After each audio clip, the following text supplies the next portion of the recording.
ജില്ലയിൽ ലഹരി കച്ചവടം നടത്തി വന്നിരുന്ന റാക്കറ്റിലെ കൂടുതൽ പേർക്ക് കൂടി പിടിവീഴുകയാണ്.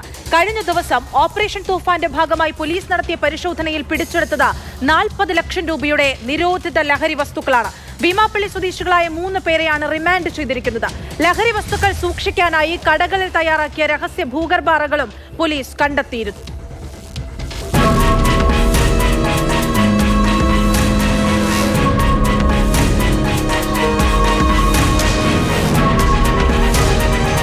തിരുവനന്തപുരത്ത് ഭീമാപ്പള്ളി മേഖലയിൽ വലിയ തോതിൽ ലഹരി വിൽപ്പനയും ലഹരി ഉൽപ്പന്നങ്ങളുടെ ഗോഡൌണും പ്രവർത്തിക്കുന്നുവെന്ന രഹസ്യവിവരത്തിന്റെ അടിസ്ഥാനത്തിലായിരുന്നു പോലീസിന്റെ റെയ്ഡ്. ഓപ്പറേഷൻ തൂഫാന്റെ ഭാഗമായി തിരുവനന്തപുരം സിറ്റി പോലീസ് നടത്തിയ വലിയ റെയ്ഡുകളിലൊന്നായി മാറി ഭീമാപ്പള്ളി പരിസരത്തെ റെയ്ഡ്. ലക്ഷക്കണക്കിന് രൂപയുടെ നിരോധിത പാൻ മസാലകളും പുകയില ഉൽപ്പന്നങ്ങളുമാണ് ഇവിടെ നിന്ന് പിടികൂടിയത്. കഴിഞ്ഞ കുറച്ചു കാലമായി നഗരത്തിന്റെ പല ഭാഗത്തു നിന്ന് പിടിയിലായ പ്രതികളിൽ നിന്നാണ് ഭീമാപ്പള്ളി പരിസരത്തെ ഈ ലഹരി ശേഖരത്തെക്കുറിച്ച് പോലീസിന് വിവരം ലഭിച്ചത്. ഈ വിവരങ്ങളുടെ അടിസ്ഥാനത്തിൽ തിരുവനന്തപുരം സിറ്റി പോലീസ് കമ്മീഷണർ അരുൾ ബി കൃഷ്ണയുടെ നേതൃത്വത്തിൽ പ്രത്യേക സ്ക്വാഡ് തയ്യാറാക്കിയാണ് ഈ ഓപ്പറേഷന് നേതൃത്വം നൽകിയത്.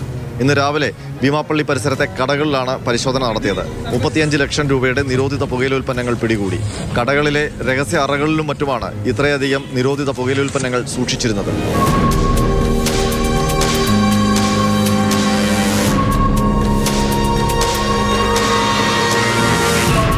ഈ കാണുന്ന വിവിധ തരത്തിലുള്ള ടുബാക്ക ഉൽപ്പന്നങ്ങൾ, കൂള്, ഗണേഷ്, സിഗരറ്റുകൾ, ശംഭു തുടങ്ങിയ നിരോധിത പുകയില ഉൽപ്പന്നങ്ങൾ പിടിച്ചെടുത്തിട്ടുണ്ട്. ലഹരി സംഘത്തിലെ പ്രധാനികളായ ഷാഫത്ത് അലി, ഫിറോസ് ഖാൻ, ഹാസിം എന്നിവരെയാണ് റിമാൻഡ് ചെയ്തത്.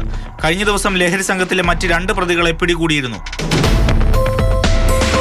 അമീർ ഹംസ എന്ന് പറയുന്ന സ്കൂളിൻ്റെ അടുത്തുള്ള ആളിൻ്റെ വീട്ടിൻ്റെ വടക്ക് വശം ഉള്ള ചെറിയ റൂമിൽ തന്നെ 35 ചാക്കാണ്, നിങ്ങൾക്ക് പോയ കാണാം, പിടിച്ചെടുത്തിട്ടുണ്ട്. ഇവിടെ തന്നെ നിങ്ങൾക്ക് അറിയാവുന്നതാണ്. ഇവിടെ ഈ കടയുടെ അകത്ത് ചെറിയ ഒരു അറയുണ്ട്, ഒരു രഹസ്യ ഭൂഗർഭ അറയാണ്. ആ അറയിലാണ് ഈ സാധനങ്ങൾ കൊണ്ടുവന്ന് രാത്രി ഇറക്കി സൂക്ഷിച്ചിട്ടുള്ളത്. അതിനകത്ത് ആളിറങ്ങി അകത്തേക്ക് പോകും.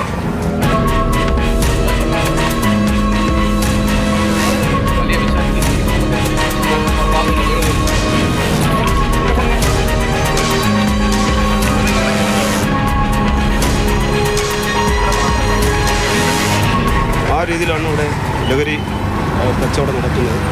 അത് അതിൻ്റെ വേറെ അറക്കുകാർ തന്നെ ചെയ്യും.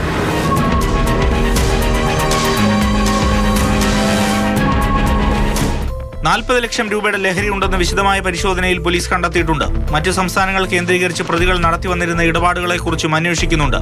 വലിയതുറ അസിസ്റ്റന്റ് കമ്മീഷണർ സജിമോന്റെ നേതൃത്വത്തിലുള്ള സംഘമാണ് പ്രതികളെ പിടികൂടിയത്.